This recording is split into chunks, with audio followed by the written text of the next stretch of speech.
like a Hellcat.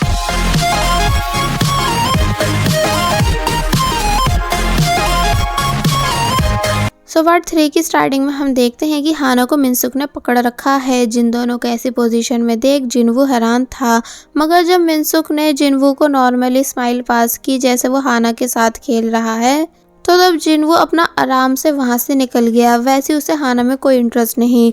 मिनसुक हाना से चुप रहने को कहता है और फिर जब जैसे इन दोनों ने डोर ओपन किया तो वहाँ शिन नहीं थी बल्कि कोई एम्प्लॉय था जो कि वहां से चला जाता है। जबकि दूसरी तरफ शिन को एक सिक्योरिटी गार्ड ने पकड़ रखा है कंपनी में शोर मचाने और बिन वजह इधर उधर भागने की वजह से।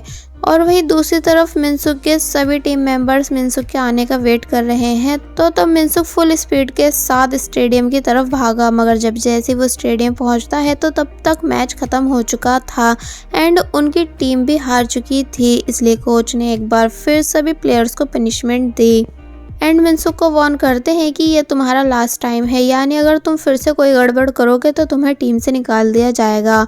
देन कोच के जाते ही टीम लीडर मिनसुक को मारने लगा, ये बोलकर कि मैंने कहा था ना तुझसे कि दोबारा कोई गलती नहीं होनी चाहिए। तो तब मिनसुक को गुस्सा तो बहुत आता है मगर वो खुद पे कंट्रोल कर लेता है एंड सभी से सॉरी बोलने लगा।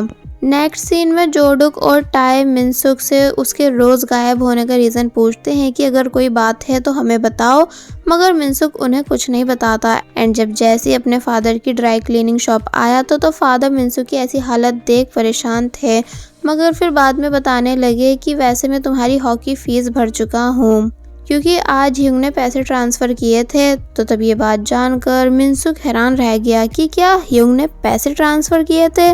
तो तब फादर बताते हैं कि हाँ वो तो हमेशा ही करता है, पर आज तुम इतने चौंक क्यों रहे हो। तो तब तो मिनसुक कुछ नहीं कहता बल्कि अपने रूम आकर गुस्सा करने लगा कि इसका मतलब ह्यूंग जिंदा है, पर मुझे लगा कि वो किसी बड़ी प्रॉब्लम में है।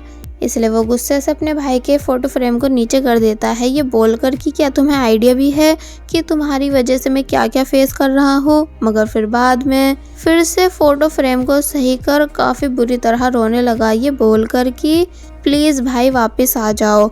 वेल अब नेक्स्ट डे मिनसुक सो के उठता है एंड कहता है कि अब वो हार नहीं मानेगा बल्कि सभी कामों को सही से हैंडल करेगा। जिसके बाद पहले वो स्कूल आया एंड देन अटेंडेंस देने के बाद फिर से स्कूल से चला गया एंड देन लिफ्ट में जाके कपड़े चेंज करता है एंड देन कंपनी में आकर बाकी सब लोगों के साथ मीटिंग में चला गया। देन मीटिंग के ओवर होते ही वो दोपहर में फिर से वापस स्कूल आता है अपनी हॉकी ट्रेनिंग के लिए। देन ट्रेनिंग के ख़त्म होते ही वो फिर से कंपनी आ गया जहाँ इस बार वो सभी फाइल्स का अप्रूवल भी दे रहा था। इसका मतलब अब मिनसुक सभी चीज़ों को अच्छे से हैंडल करना सीख गया है एंड कंपनी के सभी डायरेक्टर्स एंड एम्प्लॉयज़ को भी अच्छे से पहचान गया। यानी अब मिनसुक ह्यूंग के रोल में इतने अच्छे से घुस चुका था कि मिस्टर चोई को सच में अपना वर्कर समझ के उनसे काम भी कराने लगा, जिसे बेचारे मिस्टर चोई सभी के सामने चाह कर भी कुछ नहीं बोल पाए। मगर हर रोज़ इतनी भागा दौड़ी करने की वजह से घर आकर मिनसुक की बुरी हालत हो जाती थी। वेल नेक्स्ट सीन में हम देखते हैं कि हाना जो कि सुबह सुबह कंपनी आई मगर जिनवू को लिफ्ट के पास खड़ा देख छुप गई, बट फिर बाद में सोचने लगी कि आखिर मैं छुप क्यों रही हूँ। यानी हम एक ही कंपनी में वर्क करते हैं इसलिए कब तक एक दूसरे से छुपते रहेंगे। इसलिए वो पूरे कॉन्फिडेंस के साथ जिनवू के पास आकर उसे हेलो करती है, जिसे देख जिनवू भी खुश था। मगर तभी दिखाया गया कि ये सब हाना की सिर्फ इमेजिनेशन थी। यानी जब वो रियल में जिनवू के पास आती है तो तब जिनवू हाना को देख कोई रिएक्ट नहीं करता बल्कि हाना नर्वस होकर खुद जिनवू से बकवास कर रही थी मौसम से रिलेटेड एंड देन बताने लगी कि डायरेक्टर जिनवू उस दिन जो आपने देखा था, यानी जब मुझे डायरेक्टर युन ने पकड़ रखा था, वो सब सिर्फ एक मिसअंडरस्टैंडिंग थी। यानी पता नहीं वो ऐसा क्यों कर रहे थे। तो तब जिनवू इरिटेट होकर बोलता है कि मुझे तुम्हारी स्टोरीज जानने में कोई इंटरेस्ट नहीं, इसलिए तुम क्यों मुझे अपनी बकवास बता रही हो। एंड देन लिफ्ट के अंदर चला गया। तो तब हाना को जिनवू की इन बातों से बुरा फील हुआ। बाय द वे लिफ्ट बंद होने ही वाली थी कि तभी मिनसुक भी वहां आ गया एंड देन अंदर आकर दोनों को हेलो करता है। जिनवू की मिनसुक से थोड़ी बहुत बात हुई मगर जब वो चला गया तो तब मिनसुक हाना से पूछता है कि तुम जिनवू को पसंद करती हो, है ना। तो ये सुन वो काफ़ी बुरी तरह हैरान हुई, इसलिए जल्दी से मुकरने लगी कि नहीं नहीं ऐसा कुछ नहीं है। बट मिनसुक मानता नहीं बल्कि कहता है कि मैं तुमसे डिसअपॉइंट हूँ, यानी तुम सिर्फ जिन्वू को कैसे लाइक कर सकती हो, जबकि मैं भी तो एक डायरेक्टर हूँ। एंड देन वहाँ से चला गया। बट हाना उसके पीछे आकर नॉन स्टॉप यही कहती जाती है कि जैसा आप सोच रहे हो वैसा कुछ नहीं। बाय द वे मिनसुक अब अपने ऑफिस में है और अब क्योंकि वो सभी कामों को अच्छे से कर रहा है बिना किसी काम को बिगाड़े, इसलिए मिस्टर चुल उसे क्रेडिट कार्ड देते हैं ये बताकर कि ये कंपनी का कार्ड है जो कि सभी डायरेक्टर्स को मिलता है, इसलिए मैं उम्मीद करता हूँ कि तुम इससे फालतू खर्च नहीं करोगे। तो पहले तो मिनसुक ने तरह तरह की कस्में खाकर उस कार्ड को ले लिया, मगर दूसरे ही पल वो पूरी रिटेल टीम को पार्टी दे देता है ये कहकर कि जिसे जितना खाना है उतना खाओ और जो चाहे वो ऑर्डर करो, जिसकी इन हरकतों से बेचारे मिस्टर चुल काफ़ी ज़्यादा परेशान थे। मगर फिर बाद में बताने लगे कि थोड़ी देर में मैनेजमेंट मीटिंग है जिसमें प्रेसिडेंट हान भी आने वाले हैं, इसलिए मैं उम्मीद करता हूँ कि तुम वहाँ कोई बकवास नहीं करोगे, यानी तुम्हें वहाँ सिर्फ चुप बैठे रहना है, इसलिए अगर चाहो तो तुम अपने लिप्स पर फेविकॉल लगाकर भी जा सकते हो। तो तब मिनसुक ने मिस्टर चुल को विश्वास दिलाया कि वो सच में कोई गड़बड़ नहीं करेगा। मतलब नेक्स्ट सीन में जोडुक और टाई जब जैसी बातें करते हुए वापस घर जा रहे थे कि तभी शिन उन दोनों को पकड़ लेती है और फिर उन्हें उनका फेवरेट खाना खिलाने के बाद उनसे मिनसुक के बारे में पूछने लगी कि बताओ मेरा हबी कहाँ है। बट अब उन दोनों को खुद कुछ पता होता तभी तो वो शिन को कुछ बताते, इसलिए शिन उन दोनों को ऑर्डर देती है कि तुम दोनों मिनसुक का पीछा करोगे कि आखिर वो जाता कहाँ है। अगर तुमने ऐसा नहीं किया तो ये जो तुम दोनों ने भर भर के खाया है इसका तुम्हें मुझे पैसा देना होगा। तो तब वो दोनों मिनसुक का पीछा करने के लिए मान जाते हैं।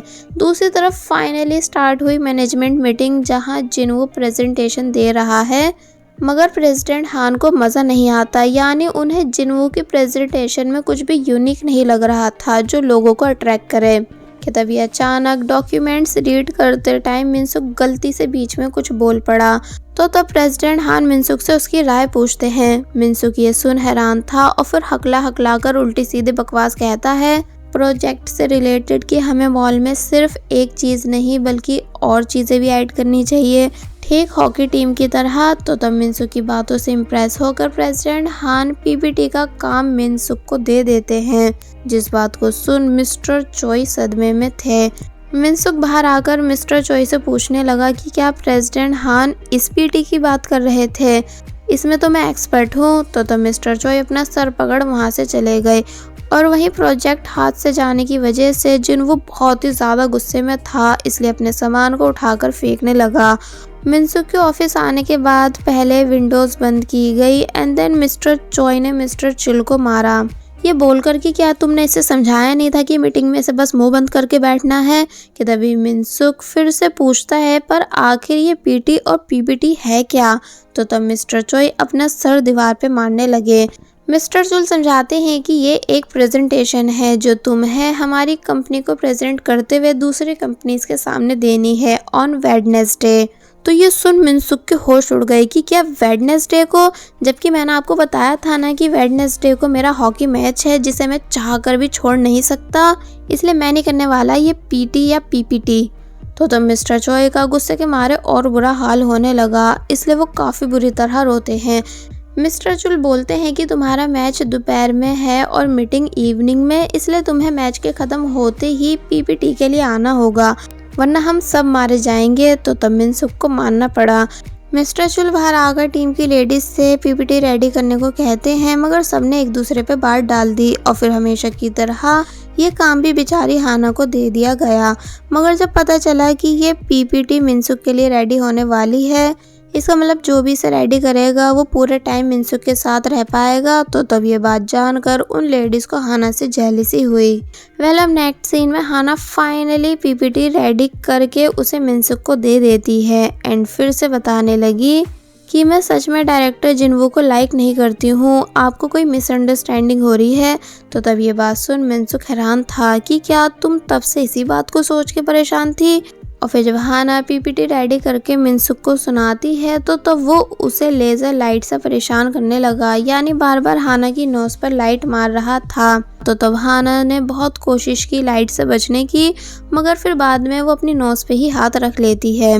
मिनसुक कहता है ये सब बहुत बोरिंग है, यानी मुझे मज़ा नहीं आ रहा, इसलिए मैं ब्रेक लेना चाहता हूँ। तो ये सुन हाना हैरान थी कि हमने जस्ट अभी स्टार्ट किया और अभी से डायरेक्टर को ब्रेक चाहिए। मिनसुक हाना से बर्गर लाने को कहता है, तो फिर जब हाना उसे बर्गर ला देती है तो तब बर्गर खाने के बाद भी मिनसुक प्रैक्टिस के लिए रेडी नहीं था, बल्कि हाना को अपने साथ रूफटॉप लेकर आया एक्सरसाइज करने के लिए। हाना शुरू में एक्सरसाइज करने के लिए तैयार नहीं थी, मगर जब मिनसुक उसे फोर्स करता है कि ये मेरा ऑर्डर है, तो तब उसे ना चाहते हुए भी एक्सरसाइज करनी पड़ी, जिसे करते करते बेचारी की काफ़ी बुरी हालत हो जाती है। मिनसुक कहता है कि चलो ठीक है, आज के लिए इतना काफ़ी है, अब हम घर वापस चलते हैं। मगर तभी डोर के पास आकर कहता है कि अरे ये किसने बंद कर दिया। तो ये सुन हाना डर गई कि अभी तो ये ओपन था, बंद कौन कर सकता है। मिनसुक मज़े लेते हुए बोलने लगा कि क्या तुम्हें पता है, जब हीरो हीरोइन ऐसे लॉक हो जाते हैं तो रात में वो एक दूसरे के और क्लोज आ जाते हैं। ये भी मुझे ठीक वही सिचुएशन लग रही है। तो तब हाना ज़ोर ज़ोर से रोने लगी एंड डोर ओपन के लिए चिल्लाती है, जिसकी ऐसी हालत देख मिनसुक उस पर ज़ोर ज़ोर से हंस रहा था कि तभी वो डोर ओपन कर देता है। इसका मतलब मिनसुक जानबूझकर हाना को परेशान कर रहा था। दोनों अब वापस घर जा रहे थे कि तभी मिनसुक पहले अनजान बनकर हाना का एड्रेस पूछता है एंड देन बताता है कि अरे वहाँ तो मैं भी रहता हूँ, यानी हमारे घर आगे पीछे हैं, फिर तो हम रोज़ साथ में घर जा सकते हैं। और बस फिर इतना बोल ज़बरदस्ती हाना को अपनी टैक्सी में बिठा लेता है कि तुम्हें मैं घर ड्रॉप कर दूंगा। हाना बेचारी जितना मिनसुक से दूर रहने की कोशिश कर रही है, क्योंकि मिनसुक हर टाइम उसे परेशान करता है, बट मिनसुक उतना ही हाना के क्लोज होता जा रहा था। मिनसुक फाइनली हाना को ड्रॉप करके चला गया। तो तब हाना नीचे बैठकर रोने लगी कि हम दोनों के घर इतना आसपास कैसे हो सकते हैं। कि तभी शिन भी वहाँ जाती है, जिसे हाना पूरी स्टोरी बताने लगी कि मेरा न्यू डायरेक्टर बहुत ही ज़्यादा घटिया और बेकार इंसान है, जो हर टाइम मुझे परेशान करता है, इसलिए मैं सोच रही हूँ कि जॉब छोड़ दूँ। तो तब शिन बताती है कि नहीं, तुम ऐसा नहीं कर सकती हो, क्योंकि तुम्हें पता है ना मॉम ऑलरेडी कितनी परेशान रहती हैं एंड मुझे भी पैसों की ज़रूरत होती है। तो तब हाना रोती हुई वहाँ से चली गई। नेक्स्ट डे हम देखते हैं कि मिनसुक पहले स्कूल में पीटी करता है और फिर कंपनी आकर पीपीटी प्रेजेंटेशन की तैयारी, जो कि उसकी आज फाइनली पूरी हो चुकी है। इसलिए जब जैसी हाना मिनसुक को बाय कर वहाँ से जाने लगी, तो तब वो कहता है कि रुको, तुम मेरे बिना कैसे जा सकती हो। मगर तभी मिस्टर चुल भी वहाँ आ गए, जो कि ज़बरदस्ती मिनसुक को रोक लेते हैं और बोलते हैं कि चलो मुझे अपनी प्रेजेंटेशन दिखाओ। मिनसुक मान नहीं रहा था, क्योंकि उसे घर जाना था। तो तब वो बोलते हैं कि ठीक है, अगर तुम्हें प्रेजेंटेशन नहीं देनी तो मुझे अभी कंपनी कार्ड वापस करो। तो तब मिनसुक चुपचाप मिस्टर चुल को प्रेजेंटेशन करके दिखाने लगा। और वहीं बाहर हाना बहुत ज़्यादा खुश थी कि आज मैं अकेले घर जाऊंगी, मगर तभी उसे मिस्टर चोई ने रोक लिया, जो कि बोलते हैं कि नीचे मेरा एक पार्सल आया है, उसे ऊपर मेरे ऑफिस लाओ।